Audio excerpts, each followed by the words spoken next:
So then you have a question. Who are his 5 students? Who are these guys? Right? Why these 5? So what's it take to rebuild the Jewish world? Right? So here we sit, now we sit, post-Shoah, trying to build a Jewish world in America, trying to build a Jewish world in Israel. We're trying to resurrect, right? We live in a society where Jews, there's no, there's bagels, but there's Jewishness to Judaism. How do you build it? How do you rebuild it? How do you preserve or how do you build a Jewish world? It says, Hu hayam mona shivchan. He used to enumerate their praises.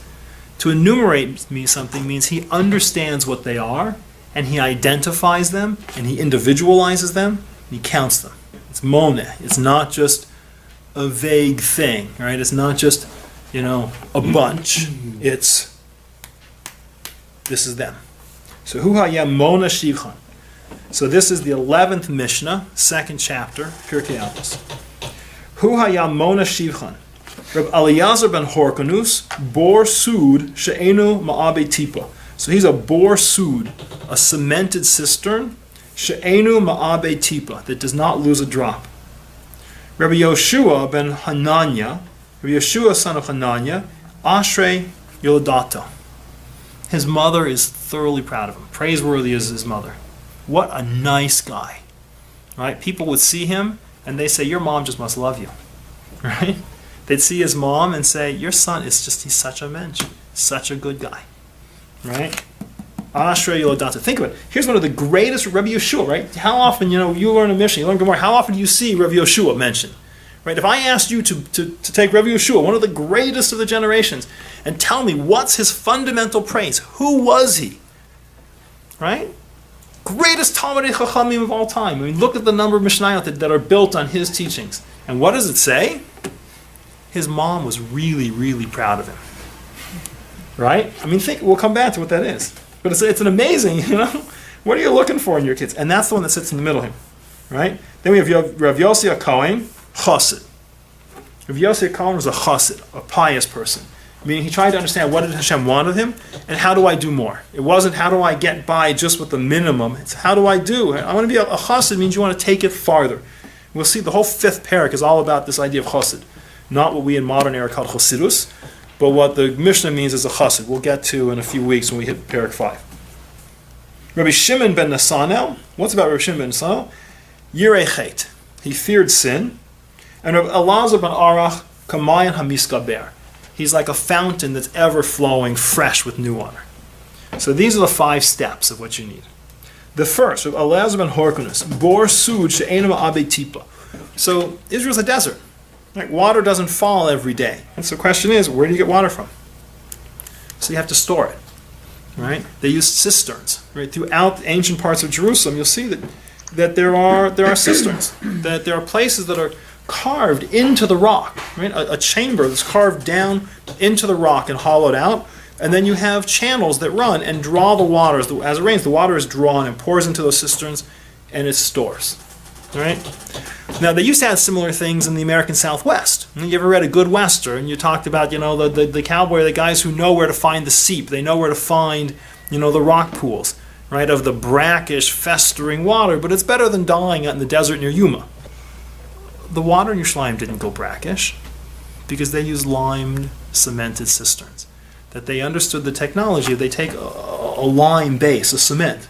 Not really swimming pool cement, but a similar concept. Mm-hmm. But it's a lime that you smear on the inside of the cistern so the water doesn't become brackish. The water doesn't become stale. The water is kept sweet and pure, and it tastes as good as the day that it went in. Right? You ever have, the 5-gallon bottles, sparklet bottles, and you get to the one you've had for like 6 months and the water's kind of plasticky? Mm-hmm. Right? That does not happen in a properly cemented cistern. The water is delicious. So the first step that you need, Rabbi Yochanan ben Zakkai says, what's the first step I need? He says, everything's fallen apart. How do we keep a handle on what we had? If you want to see the degradation of Jewish scholarship and Jewish history, open up a Gemara. It used to be taught orally. So what is a Gemara? The Gemara has, right in front and center, is a Mishnah. Why is the Mishnah written down? The Mishnah is written down because Rav Yehuda Nasi says, we are totally losing our handle because we can no longer teach and talk and sit and learn, because we no longer have our institutions. We're being chased off into exile. Everything's falling apart and being scattered.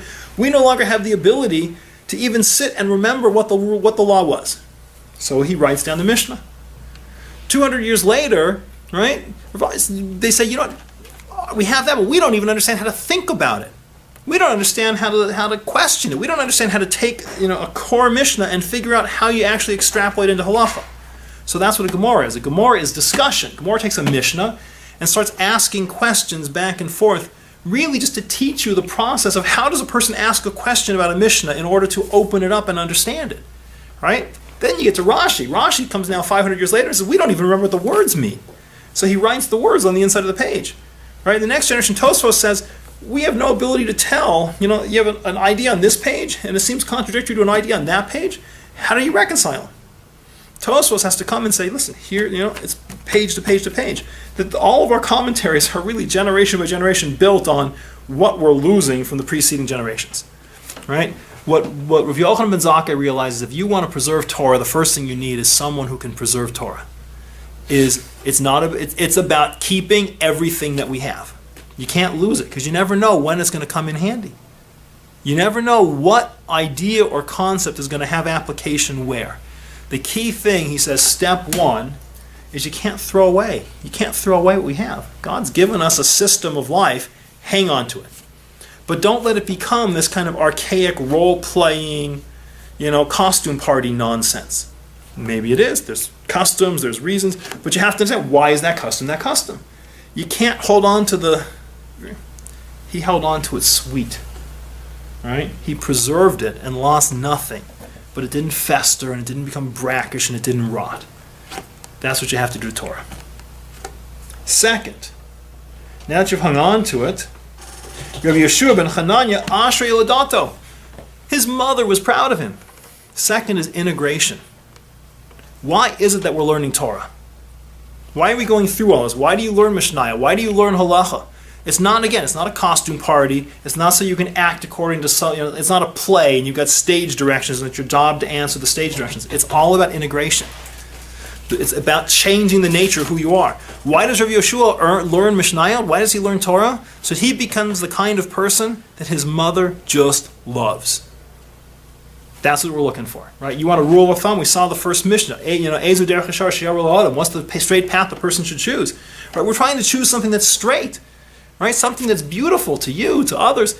He was the kind of person who he not only learned Torah, but it so changed the nature of who he was. It so affected what he was as a person, right? That it influenced everything he did. It influenced all of his actions. He became the kind of person that he was. Rabbi Summers would say, he's Erlich. He's just such a wonderful, sweet, holy, praiseworthy, honest. That's what we want for you. Why does your father send you to school? All of this stuff you're trying to get into is so when you grow up, you will be the kind of person that people just say, your parents must love you. You were just such a nice person. That's what we're shooting for. In a structured way, halacha defines what's nice, defines what's kind, defines what's good. You have to do it within the parameters. But it's not about hearing an idea intellectually. It's about changing the nature of who you are. Rabbi Yossi Cohen is a chassid. He takes it even farther. He doesn't just try to figure out, what did God ask of me? I'm going to do that and no more. He tries to understand, what are the principles behind it? And do more. Right? Talking about property. It says, what's mine is mine, what's yours is yours. That's proper. It's reasonable for people to take care of their own things. A chassid says, listen, I'm not going to stand on my property rights all the time. If I can share with you, I'm happy to share with you. Right? If you need, I'm happy to help. Right? He goes beyond. Right? A normal person, a chassid is a person who doesn't get angry too easily. And he forgives easily. Right? You'll see when we get to the fifth parak, he goes beyond. Right? That's what Yossi would call it. Yossi Cohen. Yirei Chet. Rav Shimon ben Nesanel fears sin. What's Chet? Chet is missing the mark. Right? It's one thing to say, I'm a nice guy. Right? You see, how many people do you see? It's like, listen, what do I need halacha for? I'm a nice guy.